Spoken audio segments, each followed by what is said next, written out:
Okay, so my name's Claire Willits and I'm the Collections and Exhibitions Curator at Braintree Museum. And this afternoon I'm talking to Mike Bardell, a well-known local historian in the area, and we're going to just have a chat and a look at some of the buildings that the Courtaulds gave as their legacy to the town, across the town and district, I should say, and discuss some of the more unusual facts about some of those buildings. So first of all, welcome Mike, and thank you very much for doing this with us today. Could you first of all tell me a bit about the Courtauld family and their business, just to start off as an introduction? Yes, Courtaulds were Huguenots who escaped from France, and they settled in London where they were eventually silk weavers, and they wanted to expand, and they could see that in Braintree, the woolen trade, which we depended on or had depended on for a lot of our wealth and prosperity, had basically collapsed. And so they thought, well, if people in Braintree can weave wool, they should be able to weave silk. And so they moved out to here in 1810, ramshackle sort of mill down at Mill Hill in Braintree, and then they eventually built Pound End Mill, which is a listed building in South Street, and they also had a small factory at Peb Marsh.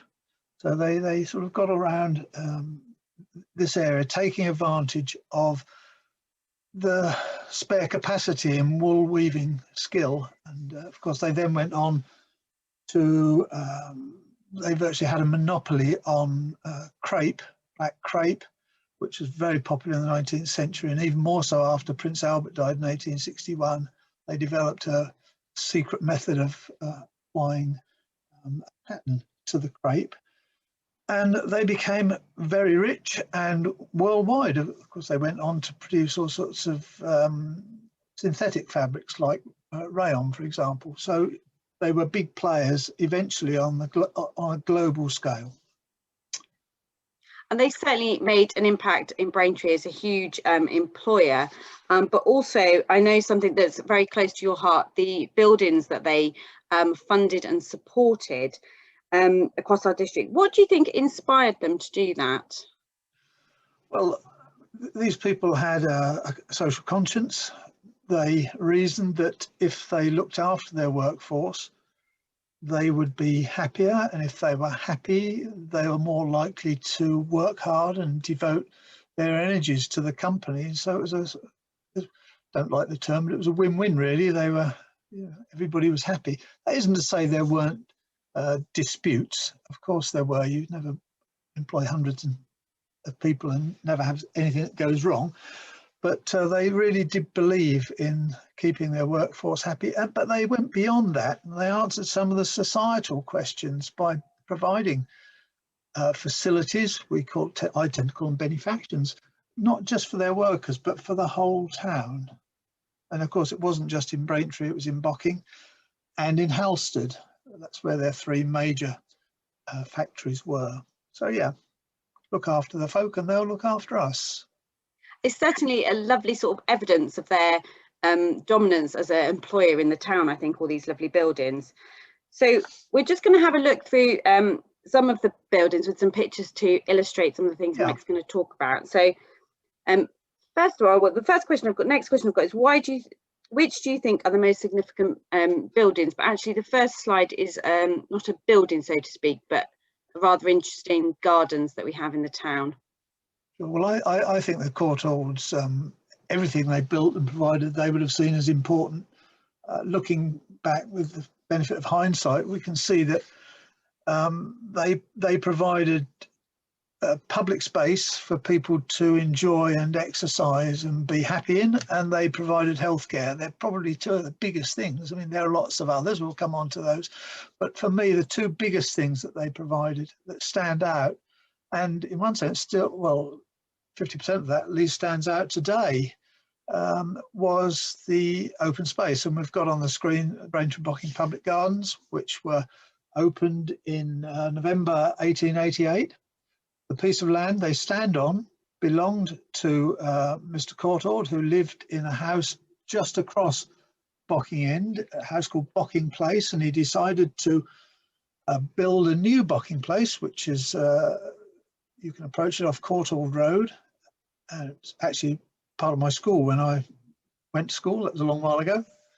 And the garden across, he had a garden across Bocking End, across the causeway, I should say. Not unlike Charles Dickens had at Gad's Hill Place near Rochester. Unlike Charles Dickens, of course, he had a tunnel from his house to the garden. We don't have that here. And once the gardens were given, Mr. Courtauld moved his house a bit further back to the east. Anyway, the gardens that he's left us with are, it's reckoned an almost perfect example of a late Victorian public gardens or park. And it provided for recreation. There were tennis courts. There still are. It really isn't changed. I mean, the tennis courts are now tarmac, but they were grass originally. There's a big open space where people could just relax and have picnics, and then a more formal garden with a pond. And it's a beloved place. I mean, my mother used to wheel me down there in my pushchair, and I can remember it when she was a very old lady, to walk back from the town to where she lived in Cressing Road. She would often go in the top gate, in the gardens, round the gardens, and out the bottom gate, and then walk home. So it's meant a huge amount to the people of Braintree and Bocking. And it's not a council garden. It belongs, the trustees own it, and they have to raise a lot of money, and it's an ongoing task to do that. So if anybody's watching this and hasn't become a friend of Braintree and Bocking Public Gardens, may I encourage you to do so. And I believe Julian Courtauld is on the trustee board, so it's lovely that there's still that family connection with the running of the gardens. Keeping you bang up to date. He's just come off. I think he's getting on a bit.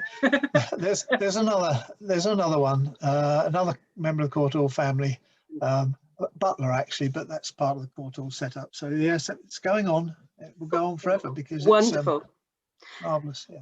And there's I've got also a postcard here of the inside the gardens there with the pond in the middle. Yes, that's it. It's still there. It's still there. It was cleaned out a few years ago. You wouldn't believe what they found in it. And it really hasn't changed. I mean, you can't see the buildings in the background now because the trees have grown up, but it's essentially the same pond, and many's the time I've walked around there. And I just found, particularly in this lockdown state that we're all in, that the public gardens are used considerably during this time for people as they, getting their daily exercise and things like that. Yes, of course, and you can buy coffee down there now and tea because the old gardener's cottage is now a refreshment place. But yeah, terrific, yeah. Marvelous, beautifully designed. So the next building we were going to talk about is the playing fields. Yes, the playing field, the recreation ground as we knew it, or as I used to play football down there and cricket. It was always called the Rec. But a lot of people don't realise that it started off as the Braintree and Bocking Peace Memorial in 1919.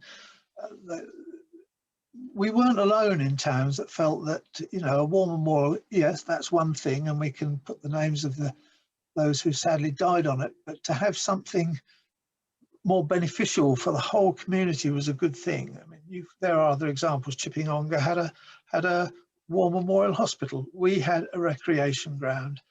But the Rec, sadly, that lovely building in the middle, in which I've changed many a time to play football, was demolished finally just last year, badly vandalised. So it isn't the place I knew as a child, but there's still football pitches and space to play.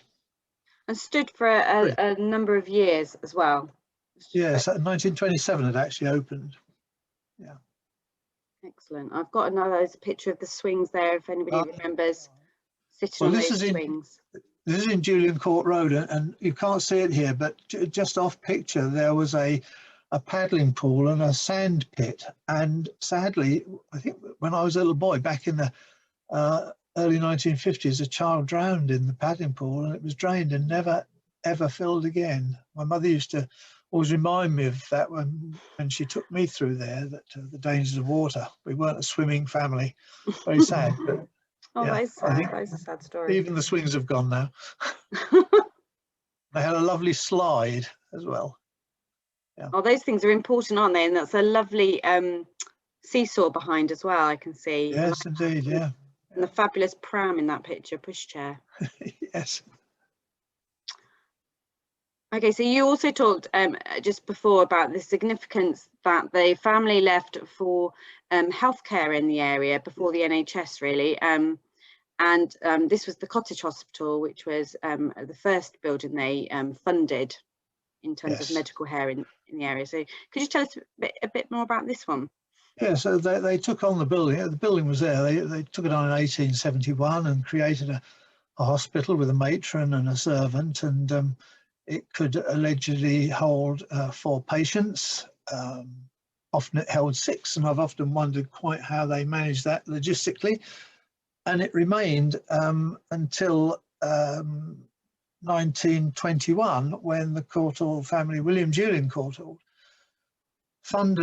completely funded the William Julian Courtauld Hospital in London Road, just across on the other side of the railway line, which too has gone now. And this place then closed. My Aunt Margaret had her tonsils removed in that old Cottage Hospital. The house is still there.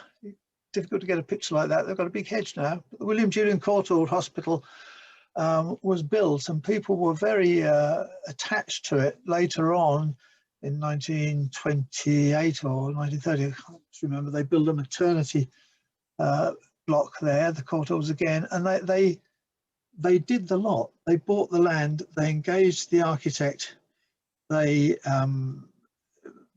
not only put up the bricks and roofs and that, they equipped it. Everything in it was equipped, and it was all easy, clean surfaces with coved skirting, so you didn't have, you know, corners where dirt could accumulate. And looking at that picture to the top left, where it says Braintree Cottage Hospital, if you look at the letter A in hospital or the letter T in hospital, you can see the window, one single window with one in the roof. That was the operating theatre, and that's where my mum had her gallbladder removed. So, you know, it was very important. And of course, there was a lot of talk when it was sold off, and there are houses there now. People kept saying to me, well, look, it was given to people of Braintree and Bocking. The short answer was that yes, it was, but when it was costing £450 a year to run it, and in 1948 the National Health Service came along, and the whole vision of healthcare changed. And the deeds of the property would have been surrendered to the National Health Service, and we pay for our health care another way now until you get to 60, and then you don't pay at all. But it was visionary at the time, and we still have a hospital. We have Braintree Community Hospital, not quite the same as that, but I had both my cataract operations in there, so the legacy lives on. Absolutely. And what's rather interesting, so William Julian was the son of Sidney and Sarah, who had had given the public gardens area to the town. So it shows how they were inspired future generations to give back to the community, and certainly in these grand buildings, because William Julian Courtauld in particular was particularly involved in lots of the buildings that we've got in our district, as my understanding. Yes, he was. He was a great benefactor. Of course, he married a cousin, another Courtauld. They're both wealthy people, and they never had any children, but they certainly spent it lavishly in Braintree and Bocking, and in Halstead as well, and in other villages, but not the same stuff. Yes, there's a lot of other little buildings in villages, reading rooms and library rooms and village halls, isn't there, in lots of different villages. Blackmore End has got a village hall, Coning Gain has got a village hall, Grinstead Green as well. Gosfield's got a reading and coffee room, and they got the school there. So yeah, they spread their largesse around. Yeah. I don't know whether you want to move on to the next question, Michael. My next slide. What would you prefer to do? We've got. Well, let's see what the slide is, and then I'll make up my mind. Well, it's a well-known building to us and very dear. Yes, indeed. Well, what can we say about Braintree District Museum? Was Manor Street School, where my mum went to school, My mum seems to be figuring a lot in this. My love of local history comes out. My mum's amazing memory, which she kept almost the end of her long life, 99. Anyway, yes, Mount Street School stands on the site of a little Baptist school before that, and it served its purpose as a very good school. And luckily, we were able to retain it for the museum. Education clearly being important to the Courtauld family, because if you look, I don't think you've got a slide of this, but if you go up right up Broad Road, High Garrett, before you swing right to Alston or left to Gosfield, there's a building on the left. People always call it the chapel. It was built as a school in 1850. It was used for Unitarian worship after 1853, but that building in High Garrett was originally a chapel, and I get angry when people keep calling it a church. That's just me. So there we are. And what I love about this photograph, I've just noticed it looking at it again, is the we've got the tape on the windows, I think. So presumably this photograph was taken during the Second World War to protect the buildings from explosion. I hate to disagree. It may be, but very early in the war, right in the middle of view between the gate and that silver birch tree, they built a brick and concrete air raid shelter. I've got a photograph of it. But you're right, the tapes may have gone on before the building, you know, the builders came along and built the air raid shelter. They had other air raid shelters as well across the road. And of course, then we have the infant building that was paid for about 30 years later, wasn't it? That's the left-hand end, yes. Yeah. And you went in there and you worked your way right along the school. My mum's memories of that school were good. Headmaster was Mr. Quick, but he wasn't quick with the stick, she always used to say. It's always really joyful to have, when we have visitors come in who remember the school and were either pupils there or had relatives that were pupils there. It's really, really nice. Yeah. So the next building you wanted to talk about was the Roman Catholic Church, just behind the museum. Yeah, not much to say about this, except it was the Courtauld benefactions really lasted for 100 years, approximately 1850 to 1950.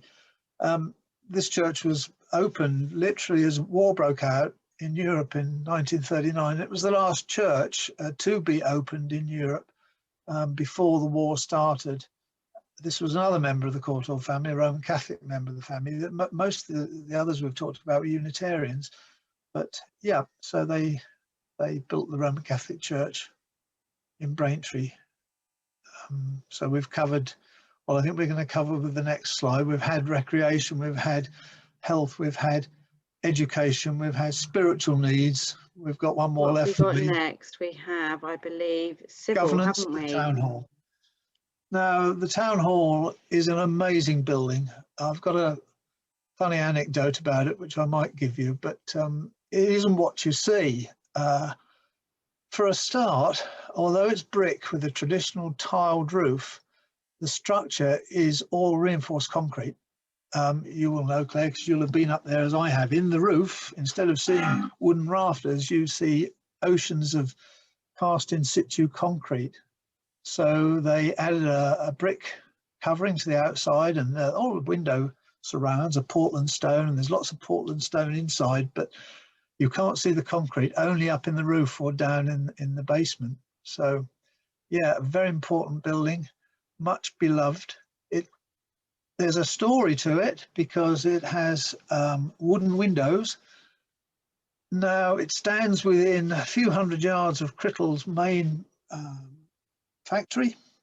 But there was a little bit of a problem. Mr. Francis Courtauld's youngest son, Pink Courtauld, his name, well, he was Walter, but he was always known as Pink Courtauld. He said publicly that, and the architect E.V. Harris got to hear of it, that it was totally out of place. The building was totally out of place for a place like town like Braintree, which of course in many ways is.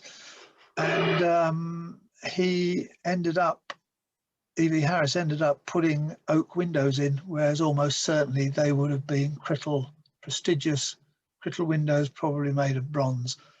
But Pink Courtauld upset the architect, who probably had a word with Mr. Courtauld. And Mr. Courtauld, William Julian Courtauld, said to the architect, there's no limit on the cost. There's to be no shortcuts. And I could talk for an hour about the almost extravagant way that it was built and finished and fitted out. Absolutely marvelous.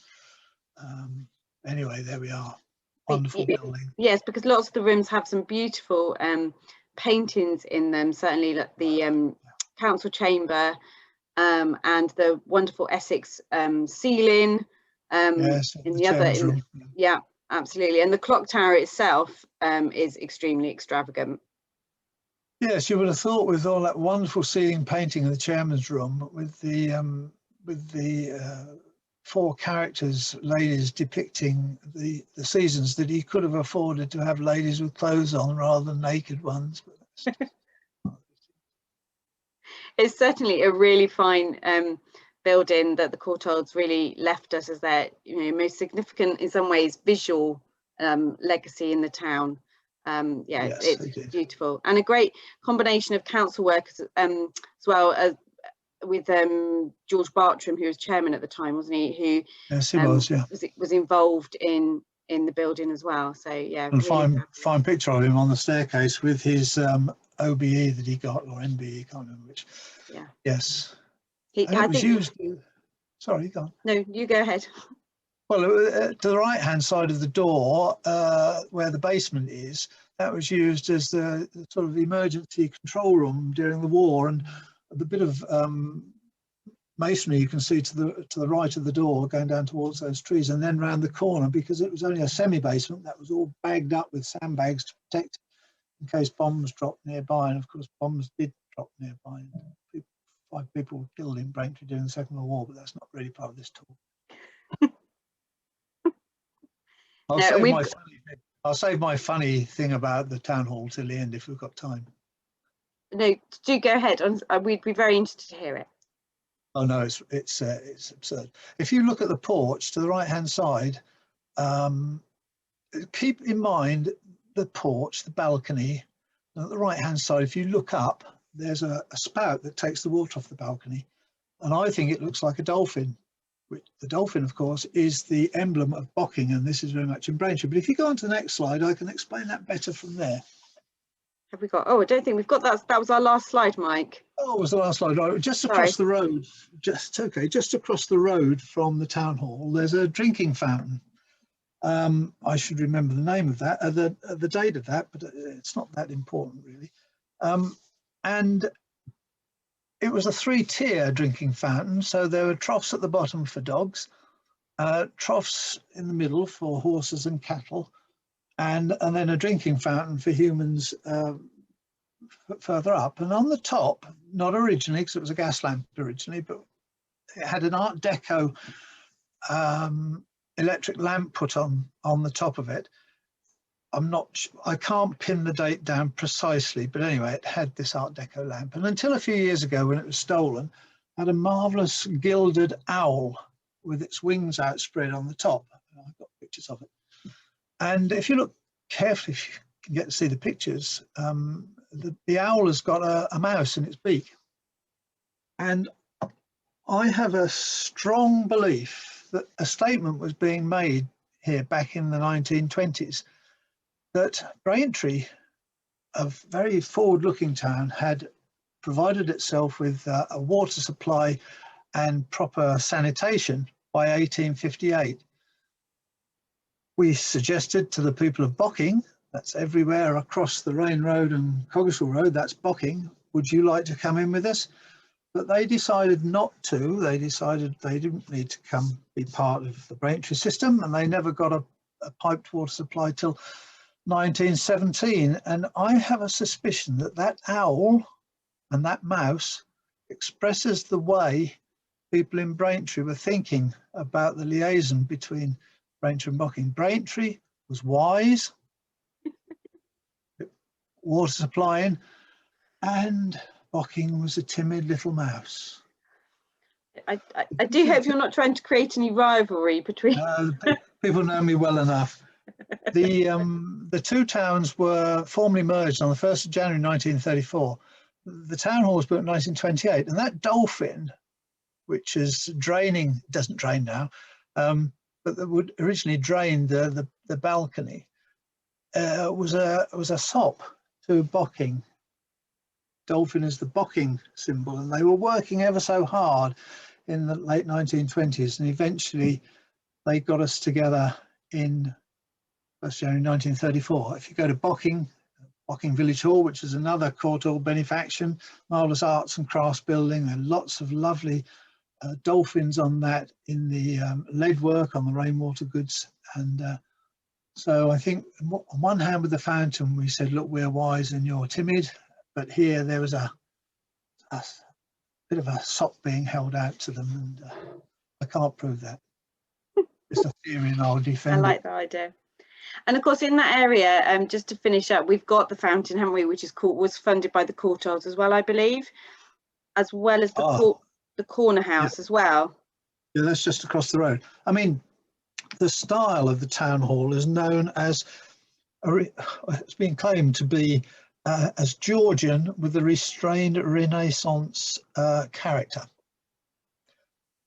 I'll tell you. Sorry. I'll tell you what I think, shall I?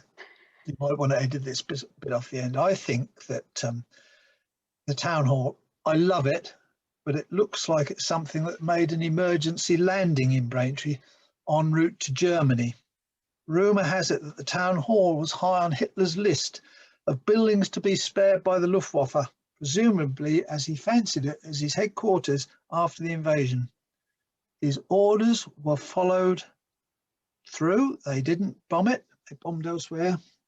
Unfortunately, special agents who infiltrated the local planning department have made a first-class job of wrecking our lovely old town, unaware that the war ended 75 years ago.